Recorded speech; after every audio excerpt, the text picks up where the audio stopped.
UPSC Hindi word channel पर आप सबका स्वागत है। आज हम ज्योग्राफी की बात करने वाले हैं कि हम उसको यूपीएससी प्रीलिम 2026 के लिए किस तरीके से तैयार करने वाले हैं और उस सभी चीज़ों को जानेंगे कि सोर्स को कैसे पढ़ना है, किस तरीके से उसको अप्लाई करना है और किस तरीके से उसका एग्जीक्यूशन करना है, जिससे कि अगर ज्योग्राफी से क्वेश्चन आते हैं तो उसमें से हम 95% क्वेश्चन को टैकल करने की हिम्मत रखें या उनको टैकल कर सकें। अगर मैं ट्रेंड दिखाऊँ आपको 2010 से लेके 2025 तक का पूरा मैंने खुद ने बनाया हुआ है ये चार्ट। और अगर मैं एग्जैक्ट क्वेश्चंस नंबर की बात करूं तो हो सकता है इसमें +2 -2 चल सकता है, क्योंकि अलग अलग कोचिंग्स वाले अलग टीचर्स कुछ क्वेश्चंस को आईएन मैपिंग के मानते हैं, कुछ साइंस एंड टेक के मान लेते हैं, कुछ एनवायरनमेंट के मान लेते हैं, कुछ ज्योग्राफी के मानते हैं। तो ये मैंने थोड़ा सा एवरेज लिया है सभी कोचिंग्स का, ठीक है। तो अगर आप देखोगे तो पूरा ओवरऑल अगर आप एवरेज देखोगे तो कम से कम 10 से लेके 12 क्वेश्चन या 13 क्वेश्चन का इसमें एवरेज निकलता है। अगर इसका लोएस्ट पॉइंट देखोगे 2015 में 3 क्वेश्चन पूछे गए थे ज्योग्राफी से और 17 क्वेश्चन पूछे गए 2023 में, तो ज्योग्राफी का पीक कहा जाता है। और यूपीएससी हमेशा एक ट्रेंड रखता है कि जो सब्जेक्ट उसने लास्ट टाइम कम पूछा हो वो उससे ज़्यादा ही पूछता है, ठीक है। ये ट्रेंड आपको देखने को मिलेगा। 8 से 7 पे आया, फिर 10 पे चला गया, 10 से 12 पे गया, फिर 10 पे आया, फिर 15 पे, फिर 13 पे, यानी इसका 11 क्वेश्चन से ज़्यादा क्वेश्चन नहीं आएंगे 2026 में अगर आप इस ट्रेंड को फॉलो करते हुए देखोगे तो, ठीक है। अब इसमें मुझे करना क्या है, हम करेंगे क्या कि हम एवरेज कितने भी क्वेश्चन आए, भले वो 12 क्वेश्चन आए या 15 क्वेश्चन आए, हम सभी को टैकल कर सकें, ठीक है। उसके लिए करना क्या है, सोर्स क्या है। हम ये पूछ रहे हैं कि सोर्स क्या है। तो आप सभी को पता होगा, सभी लोग बात करते हैं, टॉपर्स बात करते हैं, बड़े बड़े टीचर्स बात कर रहे हैं कि 11th की एनसीईआरटी पढ़ लो, आपका ज्योग्राफी कम हो जाता है। अगर इंडियन ज्योग्राफी की बात करूँ तो इंडियन ज्योग्राफी में आप इंडियन ज्योग्राफी नाम से ही क्या है 11th की एनसीईआरटी उसको पढ़ लो। लेकिन मैं आपसे बोलूँ कि ये सच है, ये बात सच है, बिल्कुल 100% सही है, लेकिन ये हाफ ट्रुथ है। ये 50% ही सच है ये चीज़ कि आपका ज्योग्राफी तैयार हो जाएगा। इसके पीछे मैं कुछ कारण बताऊंगा, वो क्यों। क्योंकि इंडियन ज्योग्राफी की जो ये ज्योग्राफी आपकी बहुत हेल्प करेगी कि फिजिकल ज्योग्राफी से अगर आपका क्वेश्चन आता है तो आपको टैकल करने की मदद करेगा, लेकिन ये भी 70%। यानी अगर मैं आपसे बोलूँ कि इन एनसीईआरटी को पढ़ने के बहुत अच्छे पढ़ने के बाद भी अगर आप 100% क्वेश्चन आते हैं, 100% यानी 15 का 100% लेके चल लूँ कि 15 क्वेश्चन को हम 100% मान के चलते हैं, तो सिर्फ आप 60 to 70% क्वेश्चन ही अटेम्प्ट या टैकल कर सकोगे इनको पढ़ के। यानी डायरेक्ट इनसे क्वेश्चन आएंगे या इनडायरेक्टली क्वेश्चन आएंगे तो आप 70% क्वेश्चन को टैकल कर सकते हो, बाकी के 30% क्वेश्चन को आप टैकल नहीं कर सकते। अब आपके मन में यही सवाल आ गया कि क्या सवाल आ गया, फिर अपना काम तो खल्लास है, तो खल्लास नहीं होने देंगे। क्यों, उसको हम देखेंगे, ठीक है। खल्लास बिल्कुल नहीं होने देंगे। अब करना क्या है उस चीज़ पे जानते हैं, ठीक है। अब उससे पहले मैं आपको बताऊं, जो चीज़ मैं आपको बताने वाला हूँ कि ये एक सोर्स की मैंने बात कर ली है कि वो है एनसीईआरटी। एनसीईआरटी के अलावा आपको ऐसा और क्या पढ़ना है या इसके अलावा या इसकी जगह क्या पढ़ना है, तो मैं आपको बताता हूँ बारीकी से। लेकिन उससे पहले देखो कि क्वेश्चन नंबर 30 2021 या 2021 का क्वेश्चन नंबर है ये। और अगर आप देखोगे तो वही सिंगल बुक के पेज से ये क्वेश्चन आए हैं, जाके देख लेना खुद, ठीक है। ये देख लो कितना अधिपादप प्रयोग में पाए जाते हैं और ये डायरेक्ट आपको देखने को मिलेगा एज इट इज। ये क्वेश्चन देख लो 2024 का, ठीक है। और ये देख लो। अब इन जैसे क्वेश्चन में बहुत सारे लगा सकता था, लेकिन वो ये काम आप कर सकते हो, फालतू में आपका टाइम वेस्ट होगा। मैं आपको यकीन दिलाता हूँ, जैसे कि मैंने आपको ट्रेंड दिखाया, 66 क्वेश्चन पूछे गए लास्ट 5 ईयर्स में। लास्ट 5 ईयर्स में आपसे 66 क्वेश्चन पूछे गए, जिसमें से 15 क्वेश्चंस इस सोर्स में से आपको डायरेक्ट देखने को मिलेंगे। अब आपको बताना क्या है, आप बोल रहे होंगे जल्दी बोलो, सुबह पल में निकलना है, ठीक है। तो आपका सिंगल सोर्स है जो आपको दिख चुका है, वो है आपका क्या, महेश कुमार बंडवाल की बुक। अब इसमें करना क्या है उसको देखते हैं, ठीक है। अब इसको पढ़ना कैसे है, सबसे पहले वो जानते हैं। अब ये तो आपके मन में आया होगा कि ये तो खोदा पहाड़ निकली चूहा, जैसे कि आपने सुना तो इसके बारे में बहुत होगा, लेकिन कभी ध्यान नहीं दिया या पढ़ भी रहे होंगे, बहुत सारे स्टूडेंट्स पढ़ भी नहीं रहे होंगे। तो अगर आप 11th की एनसीईआरटी पढ़ रहे हो तब क्या करना है, अगर आप कुछ नहीं पढ़ रहे हो, ज्योग्राफी बहुत वीक है, तब क्या पढ़ना है।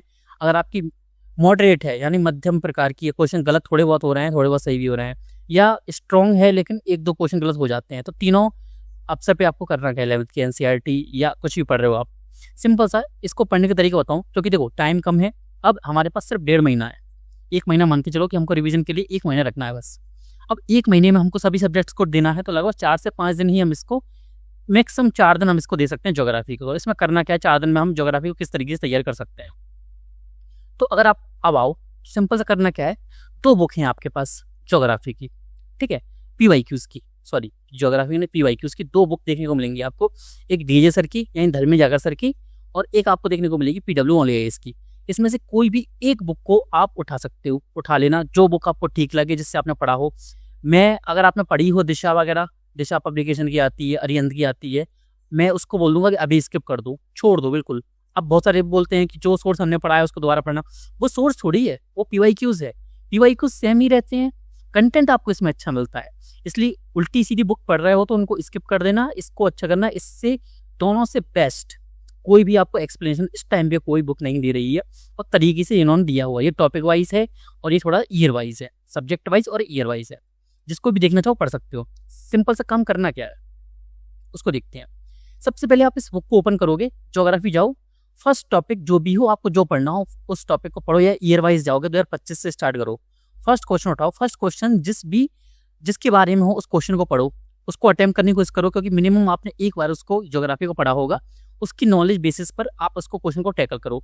सही हो गलत हो कोई प्रॉब्लम नहीं है, कोई दिक्कत नहीं होनी चाहिए। एक्सप्लेनेशन पढ़ो, गलत हो गया सही हो गया तब भी आपको एक्सप्लेनेशन तो पढ़ना है पूरा, अच्छे से पूरे एक्सप्लेनेशन पढ़ो।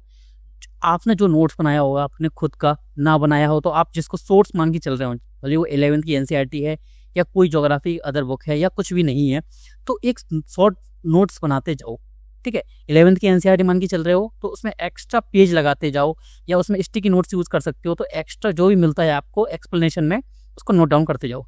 अब आपको एक चीज देखने को मिलेगी कि ये क्वेश्चन है वो है किससे, समुद्री तापमान से। मान लो एग्जाम्पल के रूप में समुद्री तापमान से। आप सिंपल सा एक काम करोगे, इस बुक में आप क्लाइमेटोलॉजी में जाओगे, सॉरी ओशनोग्राफी में जाओगे, ओशनोग्राफी में तापमान टॉपिक पे जाओगे। उस तापमान टॉपिक को सिर्फ पढ़ना नहीं है, बहुत अच्छी तरीके से 4 से 5 बार रिवीजन करना मत करना, सिंगल रीडिंग, बस सिंगल रीडिंग। और ये काम मैं बहुत फास्ट बता रहा हूँ आपको कि ये जल्दी जल्दी होगा ये काम। सिंगल रीडिंग करोगे 70% ऐसा कंटेंट होगा जो आपने पहले पढ़ा होगा, भले वो 11th की NCERT हो या और कुछ हो, ठीक है। भले आपने टीचर के नोट से पढ़ो, 70% आपका तैयार होगा। 30% ऐसा हो सकता है कि आपको नया कंटेंट मिले। कंटेंट का मतलब 2 टाइप से होता है। कंटेंट का मतलब होता है एक फैक्ट, दूसरा कॉन्सेप्ट। आपको कुछ भी एक्स्ट्रा मिले, आपका जो बेसिक क्या है सोर्स है उसमें वैल्यू एडिट कर लिया करो, ठीक है। ऐसा नहीं किसी में हाईलाइट कर दिया, मत करना। हाईलाइट करोगे बहुत सारे रिसोर्सेस हो जाएंगे आपको पढ़ने के लिए, आप पर प्रेशर ज़्यादा बनेगा। तो वैल्यू एडिशन कर लेना अपने बेसिक नोट्स में, जो आप जिस रिसोर्सेस को आप बेस बना के चल रहे हो, ठीक है। टॉपिक वाइज उस टॉपिक को तैयार किया, तापमान टॉपिक को पूरा प्रिपेयर किया अच्छे से। सेकंड PYQ पे आ गए, इस PYQ को पढ़ा, अटेम्प्ट किया, पूरा PYQ एक्सप्लेनेशन पढ़ा, एक्स्ट्रा कुछ मिला उसको वैल्यू एडिट किया अपने नोट्स में, जो भी मैं यूज़ करता हूँ उसको ये करना है, और एज इट इज़ फिर दोबारा बुक में जाना, उस टॉपिक को पूरा पढ़ना है। इस तरीके से आपको 15 से 17 टॉपिक ही ऐसे मिलेंगे जहाँ से क्वेश्चन पूछ जाते हैं, इसके अलावा नहीं। तो आपको इंपोर्टेंट टॉपिक्स कहीं से देखने की जरूरत नहीं है, किसी टीचर की वीडियो देखने की जरूरत नहीं है कि कौन से क्वेश्चन इंपोर्टेंट है, कौन से टॉपिक से इंपोर्टेंट है, तो वो देखने की जरूरत बिल्कुल नहीं है, ये आपने खुद पता लगा लिया। तो ये PYQ के बेसिस पर इस तरीके से आप क्या करोगे, लास्ट 10 साल के 10 ईयर, जब तक आप लास्ट 5 साल के PYQs करोगे तब तक आपके सभी टॉपिक्स कंप्लीट हो चुके होंगे, ठीक है। और इसके बाद आप पूरे PYQs पढ़ लेना अच्छे से लास्ट 10 साल के, यानी 2015 तक, ठीक है। 2015 इनफ रहेगा, आप 2011 तक जा सकते हो, टाइम है तो चले जाना, उससे पहले जाना हो तो वो आपकी इच्छा है, लेकिन मिनिमम 2015 तक आपको ये काम करना है। अब इसके बाद करना क्या है, इसके बाद बेसिक एक चीज, आप सभी लोग जानते होंगे, जो नहीं जानते होंगे जाके देख लेना। बेस्ट टीचर है इस टाइम पे ज्योग्राफी के बेस्ट टीचर, हिंदी मीडियम में इंग्लिश मीडियम में दोनों पढ़ाते हैं, क्योंकि इंग्लिश पढ़ाते हैं, ठीक है। ये इंग्लिश पढ़ाते हैं, इंग्लिश में पढ़ाते हैं। अब करना क्या, मैंने इनको बताया क्यों है, वो ये कि आपको ज्योग्राफी तो पढ़ना है, लेकिन क्या 11th की NCERT को छोड़ दें, स्किप कर दें, नहीं, उसको पढ़ लेना। अब 2 टाइप्स की स्टूडेंट होंगे, जिनका स्ट्रांग होगा क्या, बेसिक बहुत या स्टैटिक बहुत स्ट्रांग होगा, वो उसकी रीडिंग कर लेना, उससे वैल्यू एडिशन कर लेना, जो आपका बेसिक या बेसिस जो रिसोर्सेज पर आप बेस बनाए हुए हैं उस पर, ठीक है। अगर आपको समझ में नहीं आ रहा है कोई कॉन्सेप्ट या पढ़ने में देरी हो रही है, तो आप इनकी NCERT की स्पेसिफिक 11th की NCERT की वीडियोस देख लेना, बस, इसके अलावा आपको कुछ नहीं करना, ठीक है। तो आप ये काम कर सकते हो। अब एक चीज, अगर आप इतना बहुत कुछ ना करना चाहे तो आप एक काम कर सकते हो, इंपोर्टेंट टॉपिक्स आपको पता ही होगा, कि कौन कौन से टॉपिक्स हैं। पढ़ने के बाद PYQs देखने के बाद आपको पता लग गया होगा। तो आप क्या कर सकते हो, क्लाइमेटोलॉजी की इनकी एक मैराथन क्लास है, उसको देख लेना। इनकी फिजिकल ज्योग्राफी की एक मैथन, उसको देख लेना। इनकी मैथन क्लासेस को देख लेना और एक बार रीडिंग कर लेना महेश कुमार बंडवाल की। आपको NCERT पढ़ने की जरूरत भी नहीं पड़ेगी, क्योंकि महेश कुमार बंडवाल खुद में एक NCERT को साथ सहित लेता है, ठीक है। और अगर आपने आज तक नहीं देखी है, बुक से पढ़ना, मेरा मानना हो, अगर मुझसे अगर आप सलाह मांगोगे तो। बाकी अगर PDF आपको मिल जाए तो अच्छी बात है, PDF से पढ़ सकते हो, लेकिन मेरी सलाह रहेगी आप इसको बुक से पढ़ना। अब आपको लगेगा कि सर मैंने बहुत सारे आपको रिसोर्सेज बता दिए। रिसोर्सेज बिल्कुल नहीं। क्लास तभी लेना जब आपका स्टैटिक कमजोर हो, कि आपको समझ में ही नहीं आए, कि बुक को पढ़ रहे हो, समझ में नहीं आ रहा हो, याद नहीं हो रहा। क्योंकि देखो, याद करने की जिम्मेदारी इन टीचर की होती है, ये करवा देंगे आपको, मतलब बहुत एक नंबर टीचर, ठीक है। और ये काम वो करवा देंगे। अगर आपको याद ना हो रहा तो इनसे क्लासेस ले लेना। बाकी ये काम सिंपल सा क्या करना है, PYQ बुक पढ़ना। मैंने ज़्यादा बोला आपसे नहीं पढ़ना, सिर्फ स्टैटिक बुक पे जाओ, उसकी रीडिंग करो, उससे बेसिक नोट्स बना लो। जो एक्स्ट्रा मिल रहा है सिर्फ उसका, जो एक्स्ट्रा है बस उसका, बस इसको पढ़ने के बाद। लेकिन इसके बाद एक काम करना है। वो एक काम क्या है, वो काम ये है कि अगर आपने ये काम नहीं किया तो आपका कोई मतलब ही निकलेगा। वो है आपकी क्या, प्रैक्टिस 2 टाइप से होती है। वो होती है कि आपकी एक होती है MCQs और एक होती है आपकी टेस्ट। तो दोनों आपको लगाने हैं। मिनिमम 2 से लेके 3 टेस्ट देना। आप जैसे भी दे सकते हो, सब्जेक्ट वाइज, सेक्शनल वाइज कैसे देना है। MCQs टॉपिक वाइज आपको करना ही है। कहाँ से करना है वो मैं आपको बता दूं। 2 बुक मिलेंगी आपको। एक मिलेगी आपको दृष्टि की प्रैक्टिस बुक नाम से आती है, एक प्रैक्टिस बुक जिसमें MCQs दिए रहते हैं टॉपिक वाइज। सेकंड होती है घटना चक्र, ठीक है, घटना चक्र। दोनों में से किसी को कर सकते हो। मेरा प्रेफरेंस, अगर मेरी जो प्रायोरिटी रहेगी, मैं आपको प्रेफर करूंगा तो वो करूंगा घटना चक्र को। तो आप इसमें से प्रैक्टिस करो।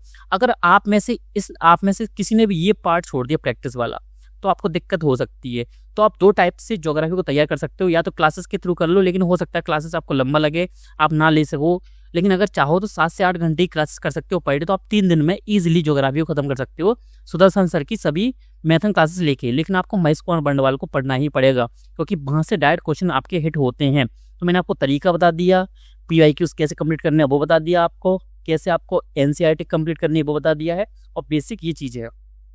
अब आपको यहाँ पे देखने लगेगी ये क्लास, जिसमें मैंने टेक्स्ट के थ्रू क्या आपसे 2021 का पूरा पेपर सॉल्व करवाया है, और 2026 का पेपर भी आपको उसी तरीके से सॉल्व करना चाहिए। जिससे क्या होगा कि आपको वैल्यू एडिशन मिलेगा, आपको एक्स्ट्रा मार्क्स मिलेंगे। कि जिन क्वेश्चंस में आपको बिल्कुल पता नहीं है, नॉलेज नहीं है, लेस नॉलेज के साथ क्वेश्चन को कैसे अटेम्प्ट करते हैं, वो मैंने सिखाया हुआ है 2021 के पेपर में। तो पार्ट 1, पार्ट 2, 2 पार्ट्स में मैंने इस वीडियो को बनाया है।